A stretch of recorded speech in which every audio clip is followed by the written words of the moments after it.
नमस्कार, मैं doctor AK. Agarwal, orthopaedic surgeon, Satya hospital Kanpur से आपका स्वागत करता हूं।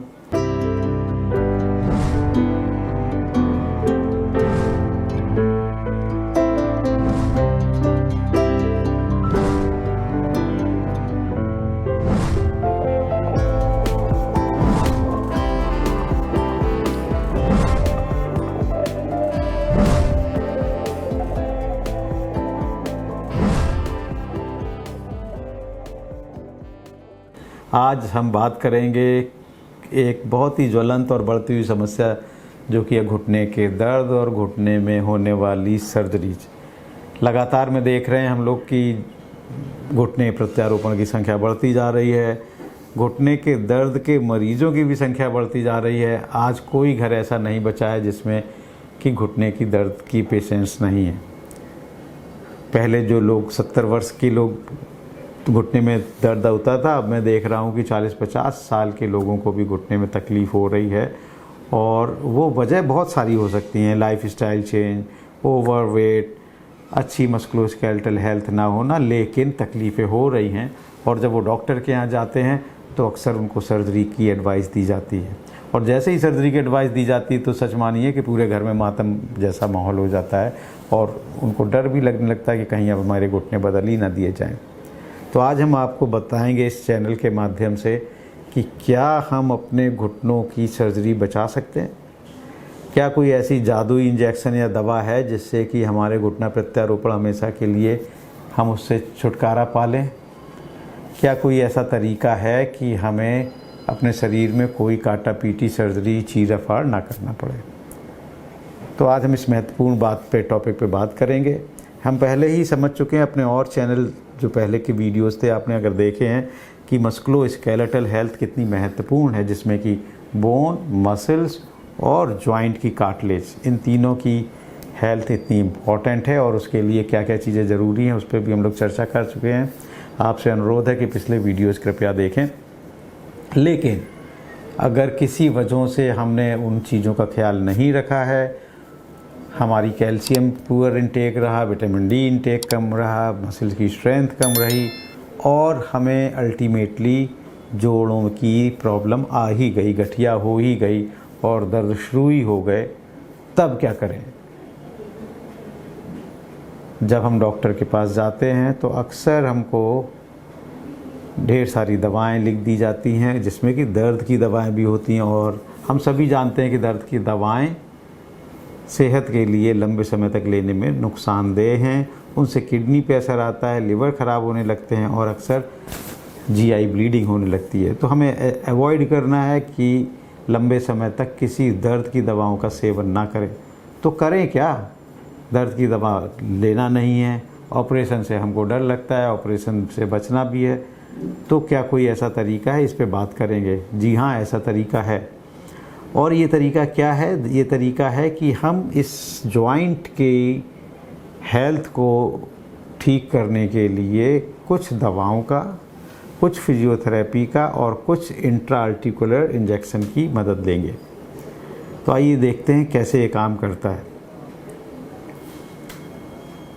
जो दो हड्डियों का जंक्शन है, जोड़ है, जिसमें कि जॉइंट बनता है, वो एक कैप्सूल से कवर्ड रहता है और एक अंदर एक छोटा सा कमरा जैसा क्रिएट होता है। एक हड्डी इधर से आई, एक इधर से आई और दोनों के बीच में जो स्पेस है वो एक कवर्ड कमरा होता है। चारों तरफ से साइनोवियल मेम्ब्रेन की एक झिल्ली से ये कमरा बंद रहता है और उसमें एक ग्रीस जैसा मटेरियल, जिसे साइनोवियल फ्लूइड कहते हैं, वो भरा होता है, जो कि इसके मूवमेंट को चिकना रखता है। और न केवल ये साइनोवियल फ्लूइड होता है, बल्कि इन दो हड्डियों के बीच में आप ये देखते हैं कुशन जैसे, ये डनलप के कुशन जैसे, इनको कार्टिलेज कहते हैं। ये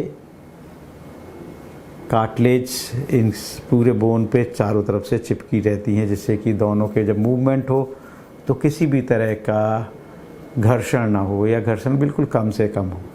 तो ये महत्वपूर्ण है कि ग्रीस जैसा वो साइनोवियल फ्लूइड भी हो हमारे जोड़ में और ये कार्टिलेज अच्छे से थिक कार्टिलेज बनी रहे, जिससे कि हमारे जोड़ बगैर किसी घर्षण के, बगैर किसी टकराहट के चलते रहें।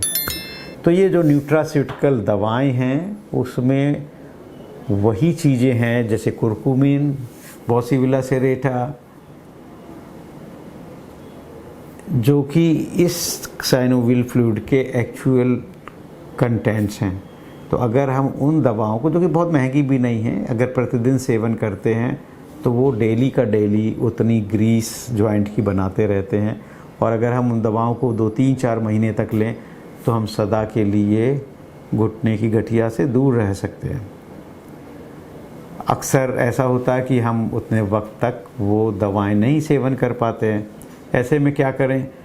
अभी ऐसे इंजेक्शन्स की ईजाद हो गई है जो कि हाइलुरोनिक एसिड के इंजेक्शन्स हैं। ये वही केमिकल कंपाउंड है जो कि साइनोवियल फ्लूइड और कार्टिलेज में पाया जाता है। एक इंजेक्शन घुटने में देने से वो इंजेक्शन जाके पुनः उसमें पूरे में साइनोवियल फ्लूइड यानी कि ग्रीस भर देता है। जहाँ भी कार्टिलेज टूटी फूटी है उसको रिपेयर कर देता है और पुनः जोड़ नॉर्मल जोड़ की तरह चलने लगता है। और एक इंजेक्शन अगर अर्ली एज में लगा दिया जाए, जैसे कि 35, 40, 50 साल की उम्र में, तो कई वर्ष तक वो रिजल्ट देता है और कई वर्ष तक वो ग्रीसिंग काम करती रहती है। और ऐसा भी नहीं कि एक बार उसका इफ़ेक्ट ख़त्म हुआ तो हम दोबारा नहीं ले सकते। आप इस इंजेक्शन से दोबारा भी रिपीट कर सकते हैं, जिससे कि अगले विगत वर्षों में हम अपने नी रिप्लेसमेंट सर्जरी से बच सकें। आइए अब हम जान लें कि ये इंजेक्शंस किस किस तरह के होते हैं। एक तो मैंने आपको बताया हाइलुरोनिक एसिड के इंजेक्शंस होते हैं। अभी एक और एडवांसमेंट हो गया है। मैं जब काफ़ी इंडिया और इंडिया के बाहर देश विदेशों में काम कर चुका हूँ तो मैंने देखा कि बहुत रिसर्च इस पे चल रही है और प्लेटलेट रिच प्लाज्मा आ गया है, PRP, जो कि आपके शरीर से ही थोड़ा सा ब्लड लेके उसको लेबोरेटरी में हम लोग प्रोसेस करते हैं और उसमें से प्लेटलेट्स निकाल देते हैं, तो प्लेटलेट रिच प्लाज्मा बनाते हैं। प्लेटलेट रिच प्लाज्मा की ये इम्पॉर्टेंट ख़ास बात है कि जब वो घुटने के अंदर हम डालते हैं तो अंदर की कार्टिलेज की सेल्स को जागृत कर देता है, उनको एक्साइट कर देता है। ना केवल ये ग्रीस की तरह काम करता है बल्कि वहाँ पे एक प्रोसेस शुरू कर देता है और शरीर खुद से वो कार्टिलेज की सेल्स, साइनोवियल फ्लूइड की सेल्स बनाने लगता है। तो आपका शरीर जो कि वृद्ध होने की तरफ बढ़ रहा था, आपके जॉइंट्स फिर से यंग होने लगते हैं और आप गठिया की उन सब सर्जरी से अपने को बचा पाते हैं। पुनः फिर मैं आपको बताना चाहता हूँ कि ये PRP के इंजेक्शंस भी जब ज़रूरत हो तो रिपीट किए जा सकते हैं।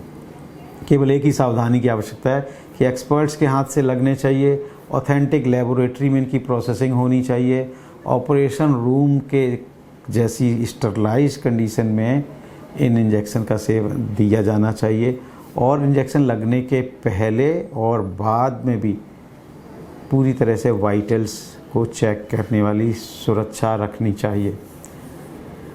एक और इंजेक्शंस बहुत प्रचलन में हैं, वो हैं stem cells injections. Stem cells injections ऐसी चीज़ है जैसे आपने काफ़ी नाम सुना होगा। स्टेम सेल्स आपकी ही कुछ ऐसी सेल्स हैं जो कि टोटीपोटेंट सेल्स हैं, इस यानी कि उनमें वो क्षमता है जो कुछ भी बन सकती है। ये भी आपके शरीर से ही ब्लड लेके या बोन मैरो से लेके उसमें से स्टेम सेल्स एक स्पेसिफिक सेल्स हैं, कोशिकाएं हैं, वो निकाल के इसमें प्रोसेस करके इंजेक्ट कर देते हैं।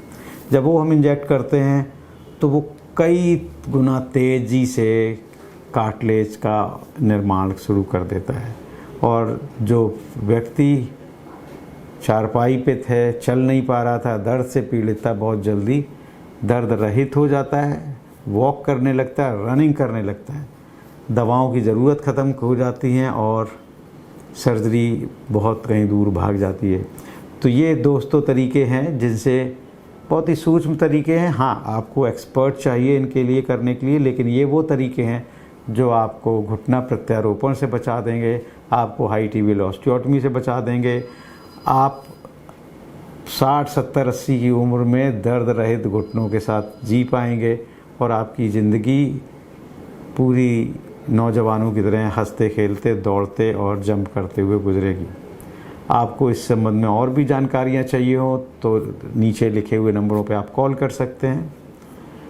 वीडियो कंसल्टेशन के लिए मैं सदा आपके लिए उपलब्ध हूँ। इन कंसल्टेशंस के आप किसी भी शहर से, देश से, विदेश से अप्रोच करके एक टाइम डिसाइड करके हमसे वीडियो कंसल्टेशन ले सकते हैं, जिससे कि आपके घुटने पूरी उम्र स्वस्थ रहें। आपको ये इन्फॉर्मेशन अच्छी लगे तो आप हमारे सत्या यूट्यूब हेल्थ चैनल को लाइक करें, सब्सक्राइब करें और अपने दोस्तों से शेयर करें। Thank you for watching Satya YouTube channel.